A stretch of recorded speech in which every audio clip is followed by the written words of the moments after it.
So welcome to another unboxing video from theplayersaid.com. My name's Alexander, and today we're taking a look at, let me remove that piece of fluff, King Phillip's War from Multi-Man Publishing. So this is a game, let's have a look at the back, two-player war game, and it's a point-to-point movement style game. And it's a game that I'm very interested in playing. Well, I think we got it on sale, the MMP sale a couple of years ago. So we're going to take a quick look at this. This is set from 1675 to 1676. So this is kind of a period of wargaming that we don't do a lot of. And frankly, I'm being presumptive, but I think a lot of you people out there also don't. So this is something that is both interesting and also new, and might be a good learning opportunity for us as well. So I'm very interested to see what this is like. It's been around for a little bit. Gosh, what did they say on the back, actually, before we do that? This game was originally put out 2010, so this thing's 11 years old now. And again, we got it on the sale last year, so we got it for a good price, and it was worth checking out. So, what we're looking at here, we have the kind of usual little Bewerbung, what's in here, and the details for getting in contact with Multi-Man if you've got any questions. It does have some errata and clarifications, so you've got that right off the bat. I think over the course of this game's life, they've a couple clarifications that needed. Those are right there already for you. 2d6, red and green, and then also here's you get a custom die. And this is something that's very interesting. It has lots of different, and this is printed on there. Massacre, Guide, Panic, Reinforce, Ambush, and Spy. So some very different bits and pieces here as we kind of settle the new world and we're fighting over the territories there and what we're getting ourselves into. We'll take a look at the map here in just a second. We've got the rulebook, and the rules are full color, although it doesn't really make much of a difference. There's a lot of text. But what? That's an extended example of play, abbreviated bibliography, and history notes. So if you don't include the optional rules, you're looking at a grand total of 14 pages of rules. Everything included, you're looking at, what, 20?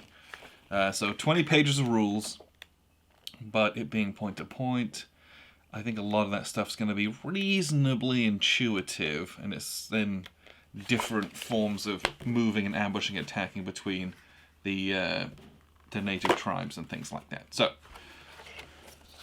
two play aids, which are seemingly identical.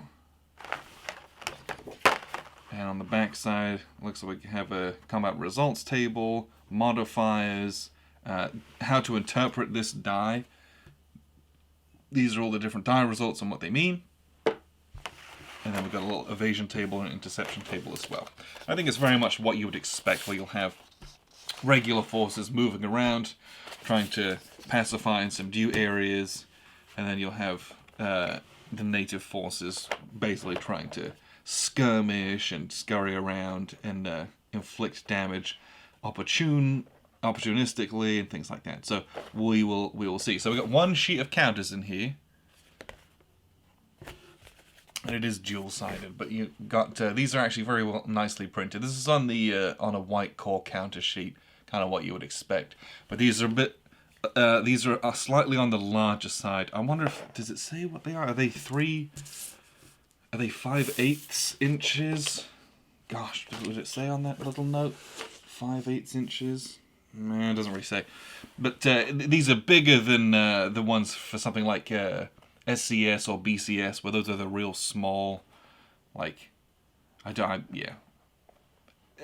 whatever it is, these are the slightly larger size counters. So you don't actually get all that many, which means nice low counter density. It should be easy to kind of set up and play around with those. But they're really nicely printed. Those aren't just like silhouettes. They got nice full color images on them. So we appreciate that as well. So lastly, let's take a quick look at the map itself. And it is a standard 22 by 34 heavy paper map with like a semi-gloss sheen on it, as you can kind of see down here. That's my terrible lighting. But it's kind of exactly what you might expect.